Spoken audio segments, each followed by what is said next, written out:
Olá, meus queridos irmãos, minhas queridas irmãs, uma grande alegria estarmos juntos mais uma vez no nosso programa Testemunho de Fé. Aqui quem fala é o Padre Paulo Ricardo e convido você a refletir a respeito da Palavra de Deus que a Igreja nos propõe nesse 14º domingo do tempo comum. O Evangelho a respeito do qual nós vamos refletir nesse domingo é o Evangelho de São Mateus, capítulo 11, versículos de 25 a 30. Você se recorda que nos domingos anteriores, uns 3 domingos atrás, nós começamos a ler o capítulo 10, no qual Jesus escolhe os 12 apóstolos e depois os envia em missão. E ele começa a dar conselhos bem específicos a respeito de como eles devem se comportar e o que vai acontecer com eles. Por exemplo, Jesus fala de que serão levados aos tribunais, mas não tenham medo daqueles que matam o corpo, né? Devemos temer a Deus. Pois bem, no Evangelho de hoje, no capítulo 11, os apóstolos voltam da sua missão e apresentam para Jesus o resultado da sua obra missionária. Ou seja, o que é que eles realmente fizeram. E então Jesus, diante daquela colheita que eles fizeram, lembram que Jesus falou lá no capítulo 10, pedi, pois, ao Senhor da messe que envie operários, final do capítulo 9, na verdade. E a colheita é grande, mas os operários são poucos. Pois bem, agora os apóstolos chegaram com uma colheita, com o resultado dessa colheita. E Jesus, então, prorrompe num hino de louvor. Não é? Eu te louvo, ó Pai, Senhor do céu e da terra. Vejam, em primeiro lugar aqui nós vemos Jesus que reza. Não é? Antes Jesus nos convidava a rezar para que nós tivéssemos operários para a colheita. Jesus reza antes de escolher os apóstolos. Agora Jesus louva.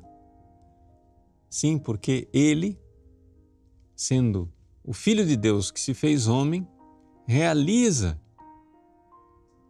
aqui diante do Pai a sua oração, que sai do fundo da sua alma. O Evangelho vai nos falar do coração de Jesus, né? Aprendei de mim, que sou manso e humilde de coração. Só que este coração de Jesus, que é uma linguagem bíblica, nós poderíamos especificamente dizer, nós estamos falando da alma de Jesus. Ou seja, a alma de Jesus aqui, a alma humana de Cristo, a alma humana da pessoa divina que se fez homem, prorrompe num hino de louvor. Eu te louvo, ó Pai, Senhor do céu e da terra. E curiosamente essa oração, o início dela, ela é um eco da forma como os judeus rezam ainda hoje, né? Então, Baruch atah Elohim, né? Bendito seja o Senhor. É um louvor. Bendito sejas tu, ó Pai. No original grego, essa realidade não está tão clara, porque é um verbo de confissão, né? Eu vos confesso, ó Pai. Mas o sentido aqui é de louvor, louvor mesmo. O próprio Santo Tomás de Aquino nos recorda que existem 3 formas, né, de nós confessarmos. O verbo confessar, tanto em grego como em latim, ele pode ter 3 objetos. Um é confessar a nossa fé, que em português a gente usa a palavra professar.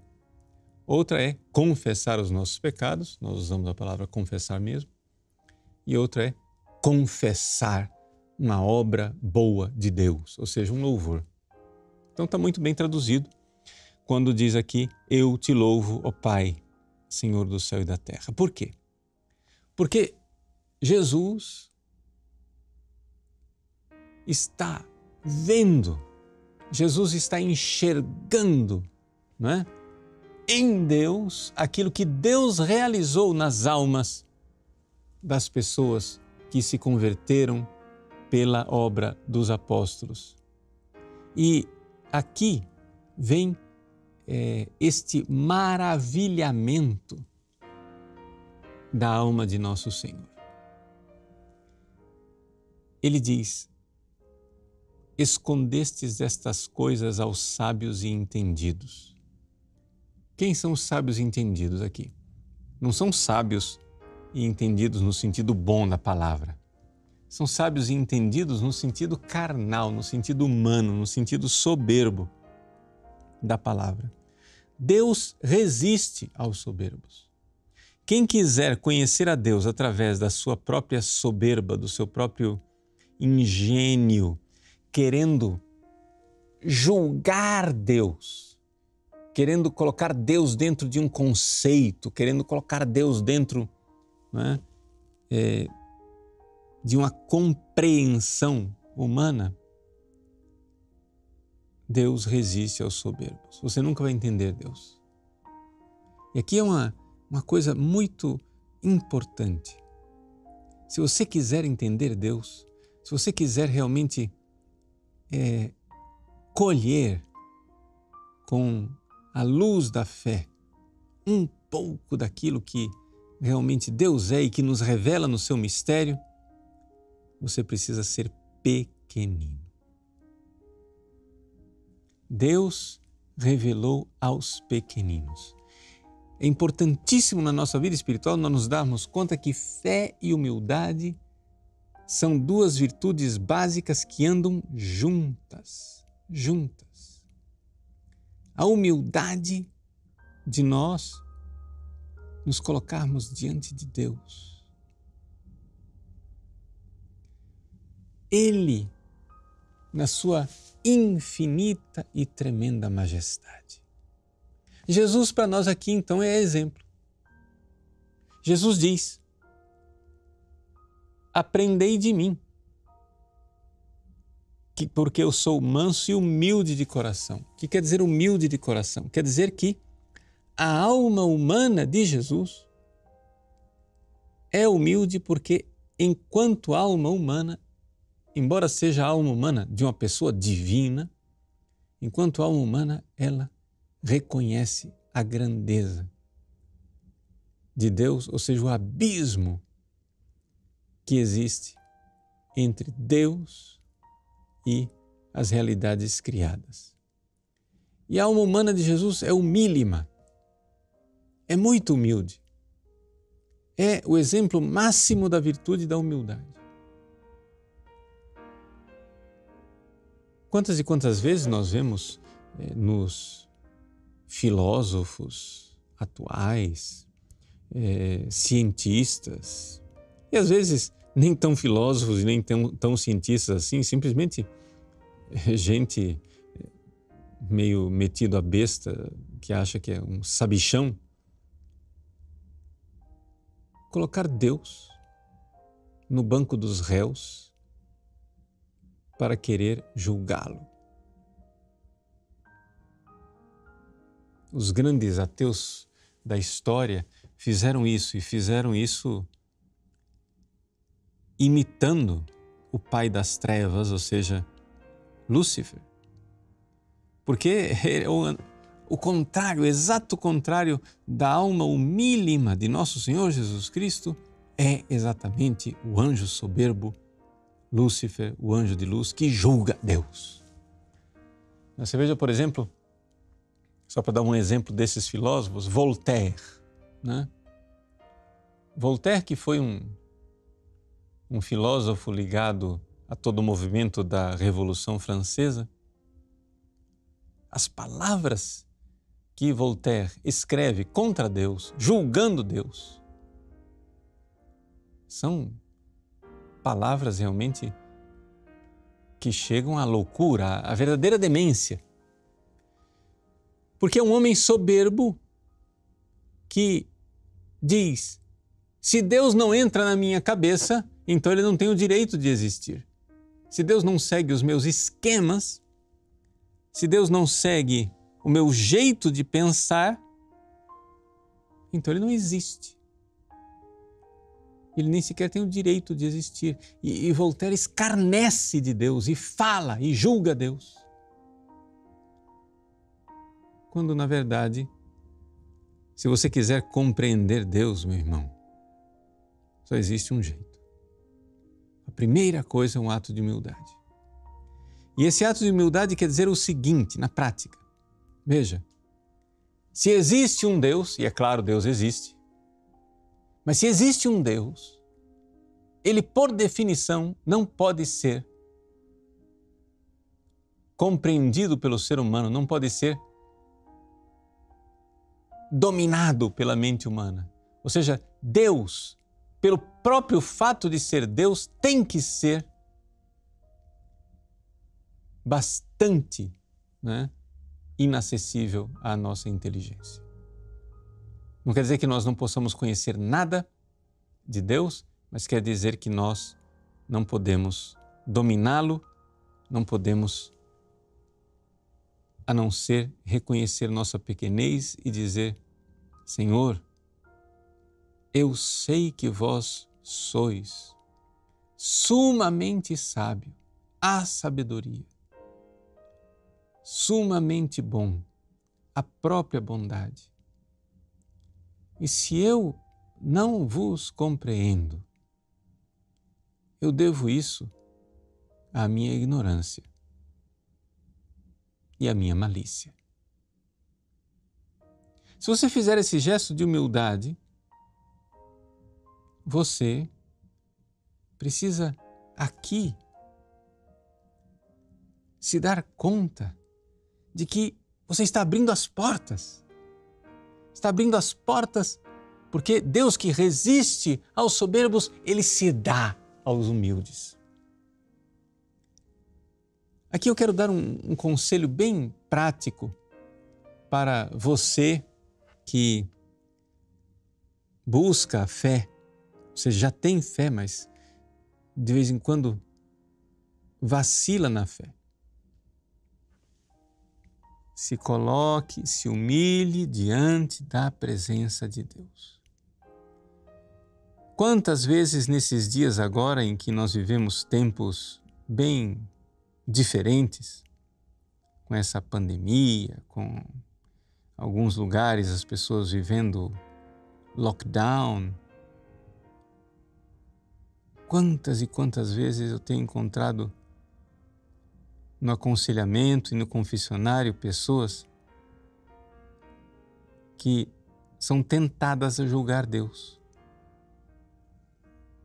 Diante das circunstâncias da sua vida, de algum drama que está acontecendo na própria vida, a pessoa cede à tentação de Satanás, à tentação do demônio que diz: onde está o teu Deus?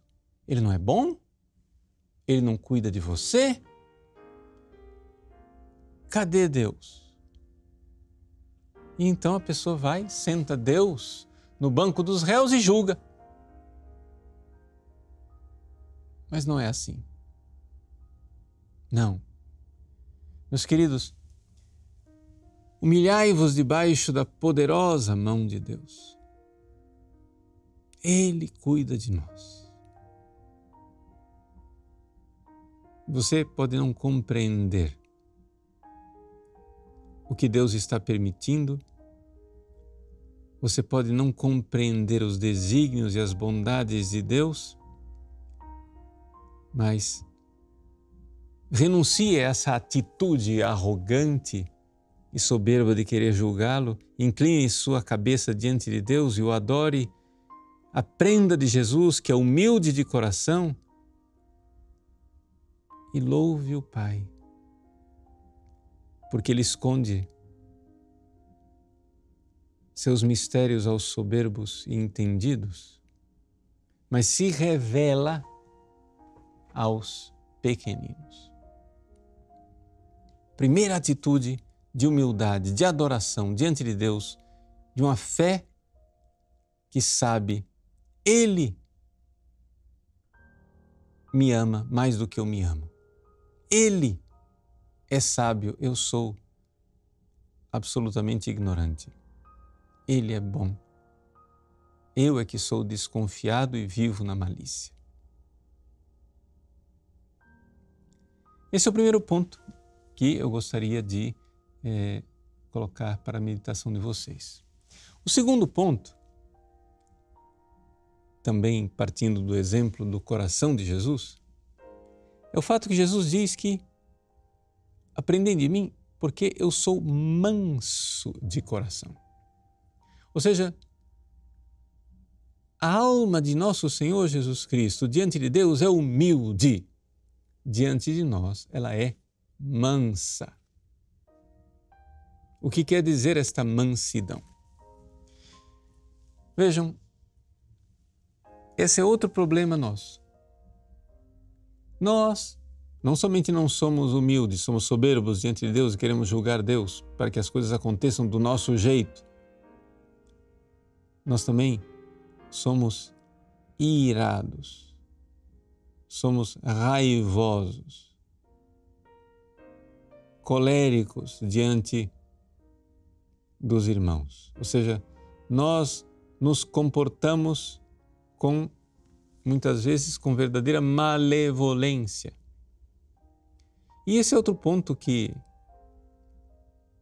tem acontecido bastante, é típico da humanidade decaída depois do pecado original, mas nesses tempos agora em que as pessoas estão vivendo tensões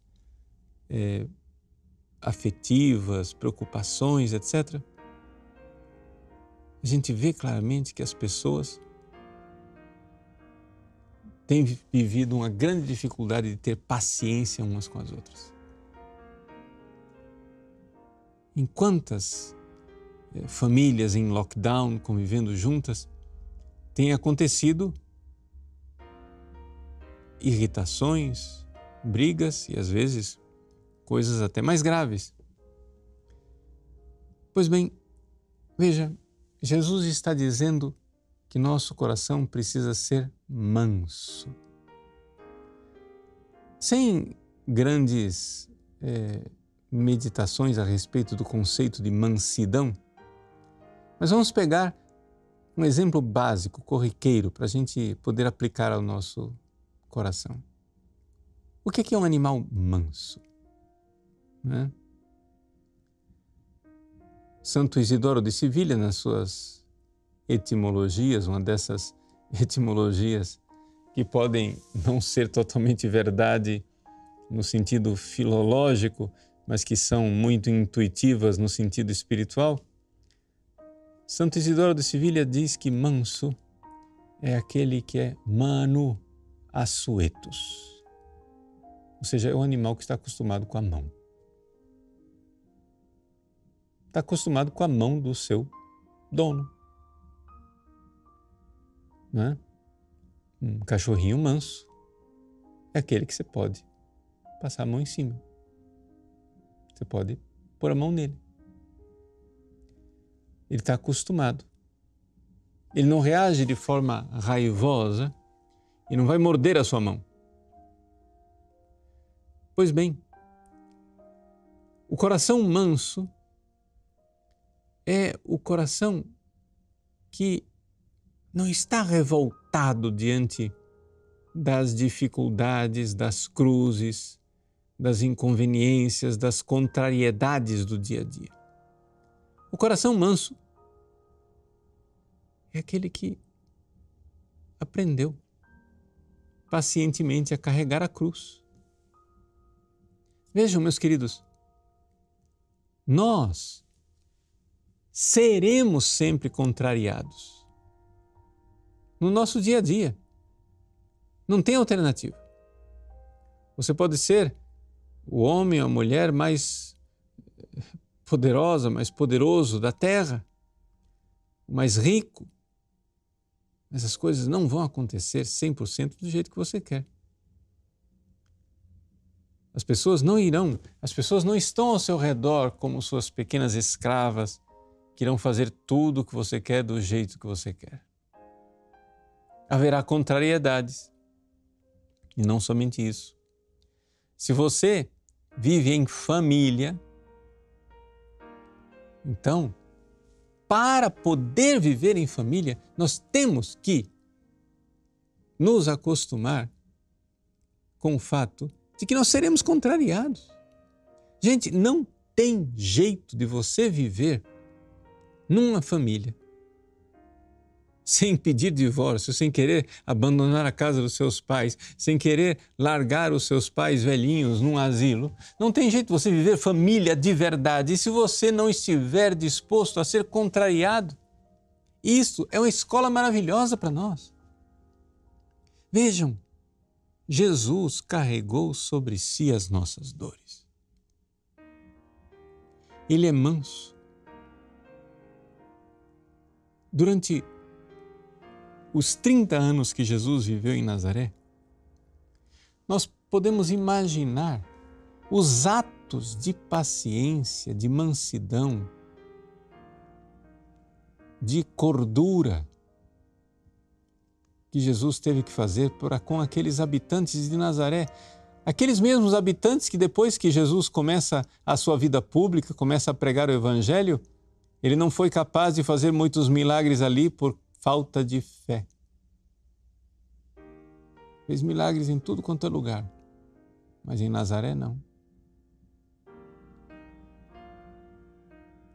Como aquela gente durante 30 anos deve ter contrariado a nosso Senhor. E com que paciência, com que mansidão Ele carregou aqueles importúnios. Claro, o exemplo máximo da paciência de nosso Senhor Jesus Cristo é a sua cruz. É quando Ele carrega triunfante a sua cruz para o Calvário para nos amar. Mas o carregar de Cristo da cruz no Calvário é tão heróico, tão sobre-humano, que muitas vezes alguém pode achar que é admirável, mas não imitável. Mas é que acontece o seguinte, a gente deve começar exatamente carregando o dia a dia, carregando o peso das dificuldades daquilo que nós vivemos no dia a dia com o nosso próximo, com o nosso irmão. E aqui que a gente aprende a ser manso.